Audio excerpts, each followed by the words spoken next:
एक छोटे से गांव में रामू नाम का एक गरीब लड़का रहता था। उसके पिता एक किसान थे और माँ घरेलू महिला। रामू अपने माता पिता की इकलौती संतान था। वह बहुत ही मेहनती और ईमानदार था। उसके माता पिता ने उसे हमेशा अच्छाई और सच्चाई का पाठ पढ़ाया था।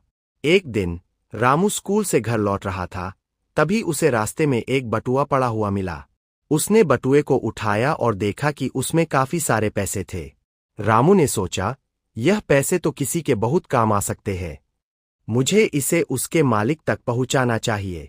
उसने बटुए में रखे पते को देखा और उस दिशा में चल पड़ा। वह पता गांव के एक धनी व्यापारी का था। रामू ने उनके घर जाकर दरवाजा खटखटाया। व्यापारी ने दरवाजा खोला और रामू को देखकर आश्चर्यचकित हुआ। रामू ने विनम्रता से बटुआ उन्हें वापस कर दिया। व्यापारी ने बटुआ खोलकर देखा और पाया कि सभी पैसे सुरक्षित थे। वह रामू की ईमानदारी से बहुत प्रभावित हुआ। व्यापारी ने रामू से पूछा, तुम्हें पता था कि इस बटुए में इतने सारे पैसे हैं, फिर भी तुमने इसे वापस कर दिया। तुमने ऐसा क्यों किया? रामू ने जवाब दिया, सर, मेरे माता पिता ने मुझे सिखाया है कि ईमानदारी सबसे बड़ी दौलत है। यह पैसा मेरा नहीं है, इसलिए मैं इसे आप तक वापस लाया।